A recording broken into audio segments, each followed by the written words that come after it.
Hi, hello friends. My name is Day. Welcome back to my channel.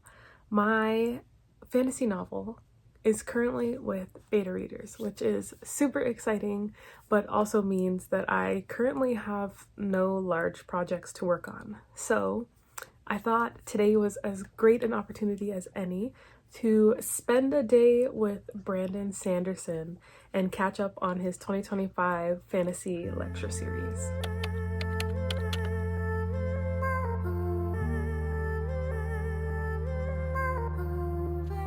So I made myself a playlist on YouTube, and I've been adding to it every week that he posts another lecture. I just was really busy with trying to finish my third draft and get it ready to send to people that I fell behind on actually watching the lectures. So we are going to spend today listening to Brando Sando. I'm actually going to start from the first lecture again, just because I didn't take notes the first time. So I have my handy dandy notebook and I'm going to take some notes. I will pop in occasionally to point out something that I like or that I learned, and then hopefully it's a fun and enlightening experience as somebody who's writing a fantasy novel. Learning from the fantasy guy right now is an ideal situation. So hopefully I learn a lot. I'm gonna take notes. So let's get into it.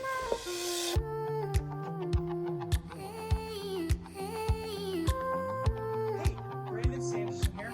Welcome to the 2025 lecture series. These are lectures that I give at my local university about science fiction events and writing. Every week I'm going to have one for you. This week we're doing mostly introductory. Well, what the book should be is generally the way you want it.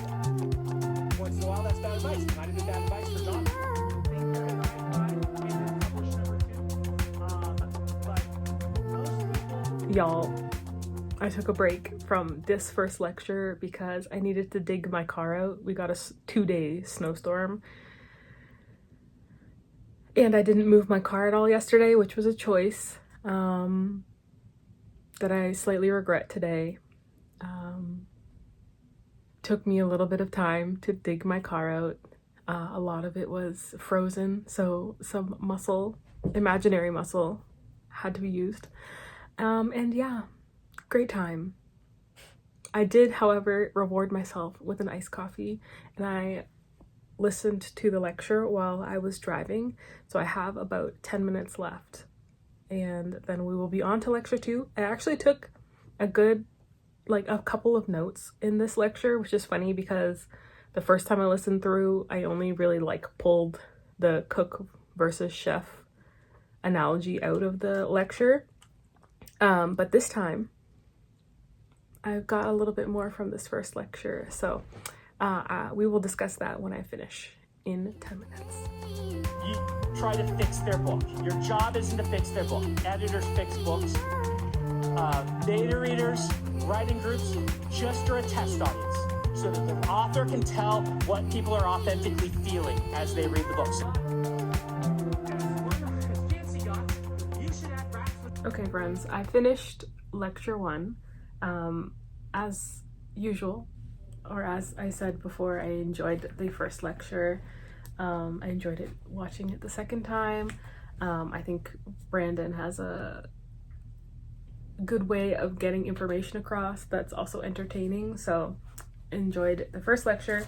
I wrote about a page of notes. The one main thing that I got was, I've mentioned before in another video, is just the chef versus cook analogy, and basically a chef being somebody who's able to see a list of ingredients and know what each ingredient or step does, so that if anything happens and something needs to be substituted or something doesn't work, you know what it was supposed to do and you know how to fix it or add something else or twist it into something new because you understand what each part of the process is supposed to do versus a cook who just has a list of ingredients or a formula and they follow it, and if it doesn't work, you don't know which part is not working and you don't know why it's not working.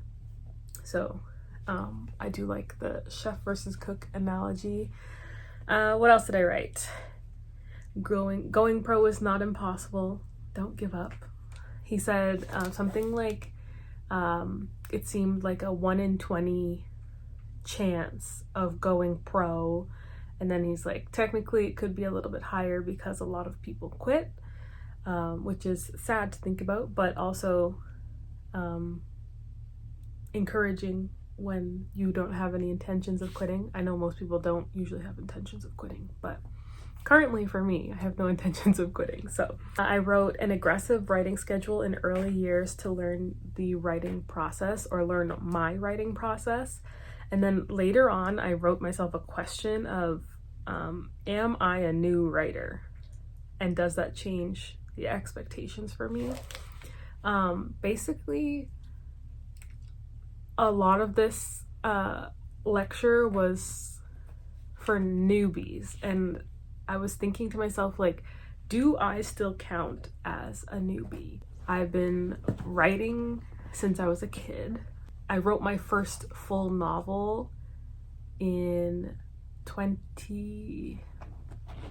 I think I started it in 2014 in a NaNoWriMo, so I probably finished it in 2015, my first novel. I was in university doing my first NaNoWriMo.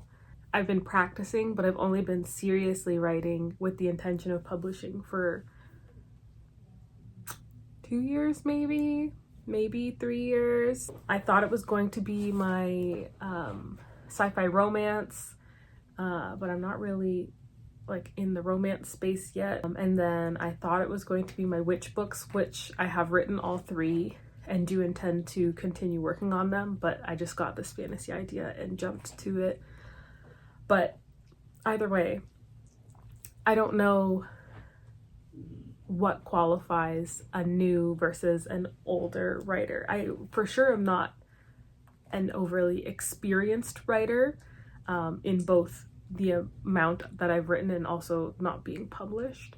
But do I count as a new writer? That's what I was kind of pondering on, because it kind of goes into the conversation he had about usually your first 5 books are not the best.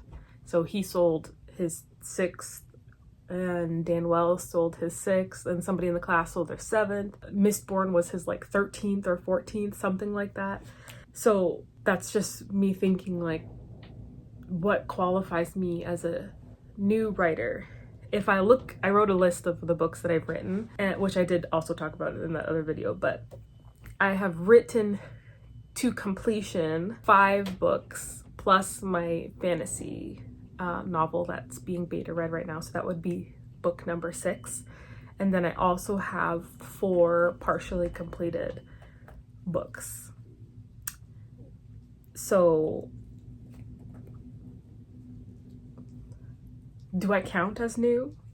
I'm not published, so is that what makes me a new writer? I don't know. Anyways, so these are just things I was thinking on. If you have any thoughts on that, let me know in the comments below. I also wrote, "You are the piece of art," which I thought was a really nice comment that Brandon made about the process of writing. We focus so much on what we're creating, but in reality, what we're creating is ourselves as a writer, and we are the piece of art that we're making. I don't know, it was just really, I don't know, I totally missed that the last time I listened to this lecture, but I made sure I wrote it that time. I liked it. The only other thing that I really latched onto while I was listening was near the end when they were talking about writing groups and feedback, especially because my book is being beta read right now. It's important for me to get a hold of. He said when you're getting feedback, not to talk and not to interject. My beta reading is a little bit different in that I'm not meeting these people face to face. They're leaving me comments and answering my questions at the end of the document. But it really hit because I started I sent out the file to be beta read on Saturday.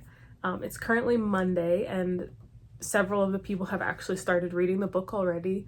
And I think I will actually have to look up the settings on how to turn this off, but it's emailing me each time that they leave a comment, which I love, but also my urge to, like, even if I agree with what they're saying, like, my urge to be like, yeah, you're totally right, it's so strong. And I'm like, no, like, don't interject. There was one comment about world building, and this one I might actually go through and answer, just because I named 2 countries, and the person was like, something along the lines of, will there be a map? And I kind of want to, like, comment and be like, yes, there already is one. It's one that I drew. It's not the official thing, but there is a map that will be included in the book. That one I might answer, but, like, overall, the urge is really strong for when somebody comments something to be like, yeah, I agree, or, oh yeah, like, I never thought of it that way, or whatever. And I really shouldn't. Like, I should just let them go through the story, and then at the end, if I have questions, I will ask them the questions instead of, like, interrupting their flow and interjecting and making them feel like they're being watched. So they are, because it keeps emailing me, but probably should turn that off, because it's also like a anxiety thing, like, oh, do they like it? Do they not like it? They seem to like it so far. But I digress. The other thing that I will look for when I'm reviewing my feedback, but also take to heart when I'm giving feedback, is being descriptive and not prescriptive. I feel like as writers, especially when we're helping other writers, we want to be like, this is what I would do in this situation, and give them this whole new sentence or new paragraph or a new plot line. And that's not really our job. We're supposed to tell people what we're feeling in that moment, as a reader.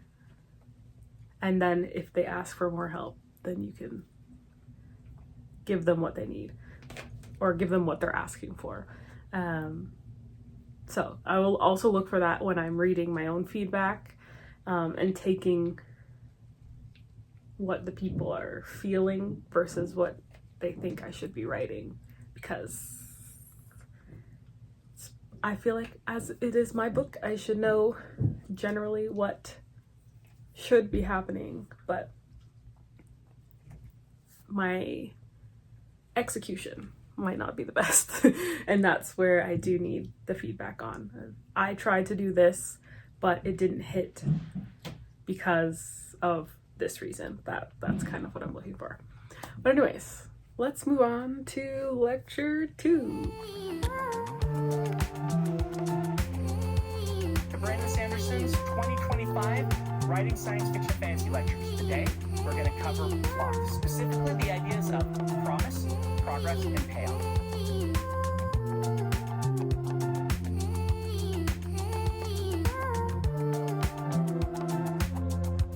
Time termers break the entire universe of Harry Potter wide open. Hi friends. As you can probably tell, it is much later. I actually can't remember what time it was the last time I updated, but it is almost 8 o'clock right now. I ended up going to hang out with my friends for a little bit. We did a little bit of crafting, and then we went out for dinner because it's family day today. And now I'm back. I did, while I was out, finish listening to the second Brandon Sanderson lecture. So it was on plot theory, and this lecture specifically was talking about promises, progress, and payoff. I took a good amount of notes for this lecture, but what I took from it most was the section where he talked about having a good twist. And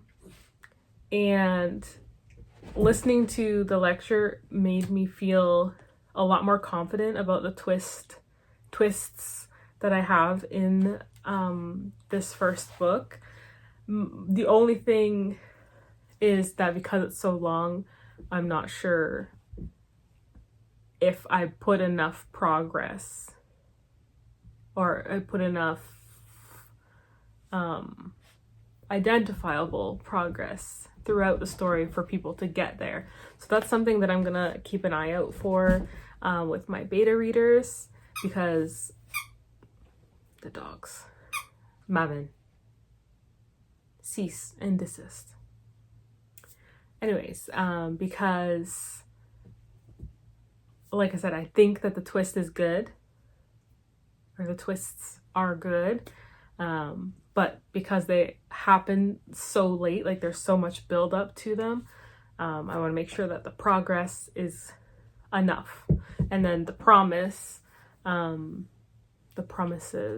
I think are fine, and I think will be helped with the back cover blurb / pitch,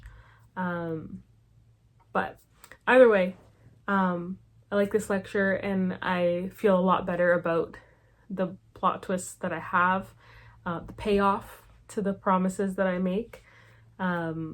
So I will just have to keep an eye on my beta feedback and see if the progress is enough for that payoff. So I am going to move on to lecture 3, which is story structures, which I think will be interesting. And then I think the last episode is a Q&A.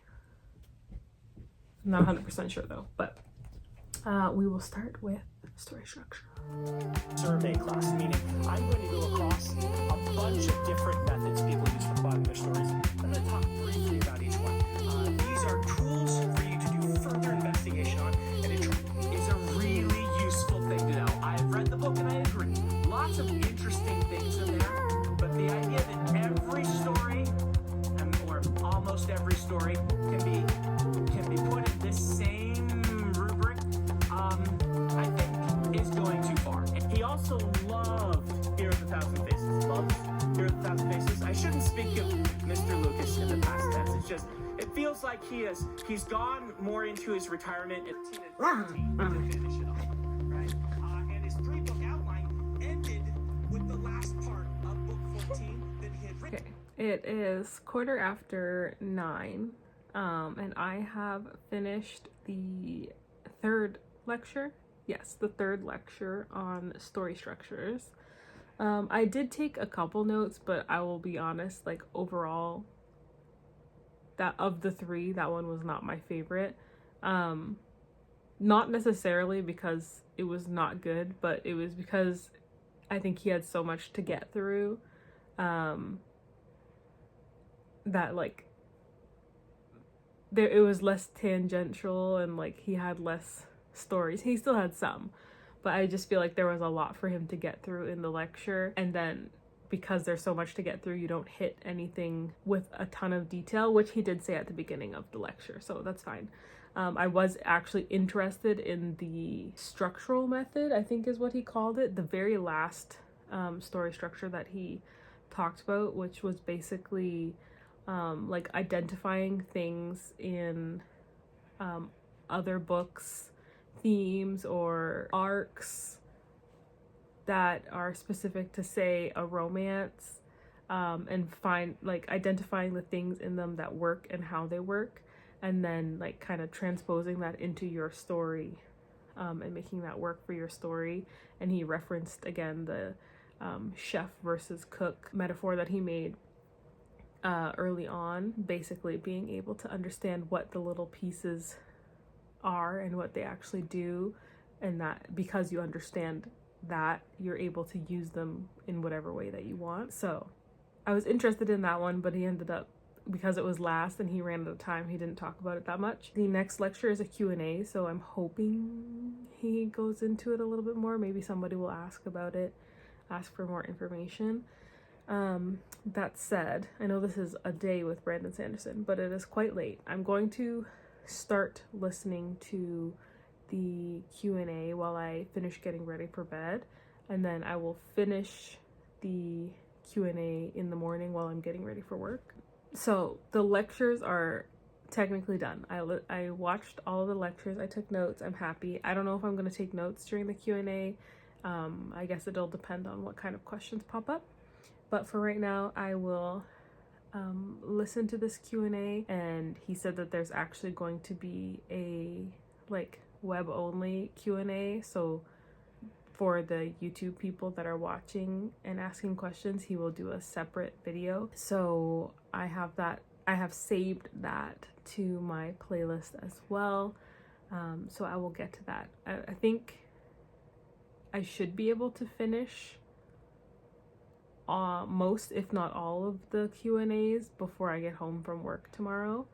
I'll listen to them while I'm going back and forth to work and whatnot. So yeah, it's been good so far. Like I said, I think the story structure one was good. It was just a lot to get through. And also that lecture was similar to the one that I did watch of his before, minus the part at the end that I actually wanted to hear more about.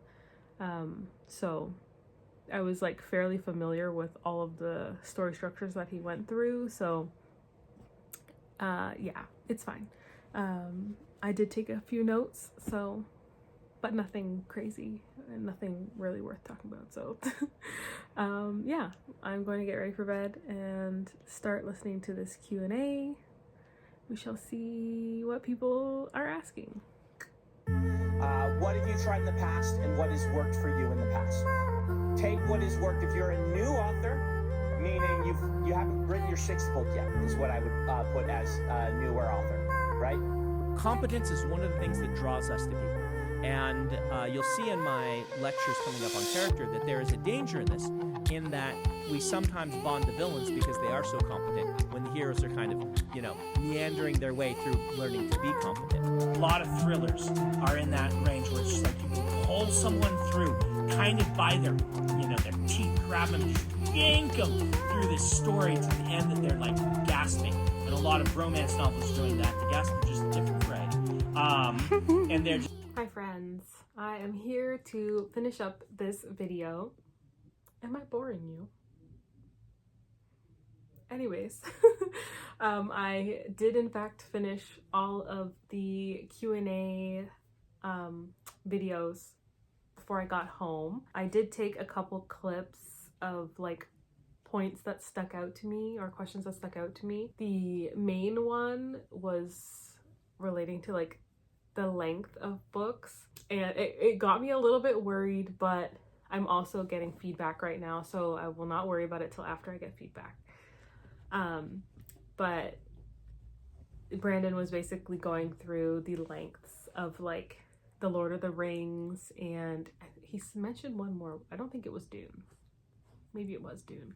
Either way, they were like in the 150 to 170,000 word range, and I'm sitting at 203. So it's a potential problem. I do have 2 stories in one. That will not change, but I may just have to figure out a way to be less long-winded. But for right now, I'm not overly worried. He did also mention about like chapter length, and like shorter chapters make faster pacing, but also don't really work as well in a longer work. So I have longer chapters, and it seems to be kind of more appropriate for a longer book, where people are expected to take breaks while they're reading, as opposed to, like he was saying, a thriller, where it's really short chapters and really fast pacing, with the intention of reading the book in a day or a day or two kind of thing, instead of like an epic fantasy that you read in days, weeks, months, whatever. So that was pretty good. I have longer chapters and a longer book. So that is it. Thank you so much for hanging out with me while I went through these classes. I honestly meant to be watching these weekly and like taking notes weekly, but I kind of like this format of like getting a bunch of them together and watching them and taking notes. I feel like it's like better to focus, like I'm back in class for a day and I can just watch a couple lectures, take some notes, and then move on. So that was lecture 1 to 4, and then 4.5 because he answered the online Q&As as well, which was very nice of him. I will definitely, if I end up staying up to date with the next couple lectures, put my own question forward for the next online Q&A, which will be on character, and I'm sure I can think of many questions for character after I watch the lectures. So yes, thank you so much everybody for watching. Thank you, Brandon Sanderson, for putting these lectures online for the rest of us who are not in your class. You are very appreciated. There are literally so many people learning and leaving comments, so you are appreciated. Please, everybody, let me know in the comments down below what part of writing you find the most difficult. For me, I think the first draft, even though you're kind of riding a high through it, is very tough.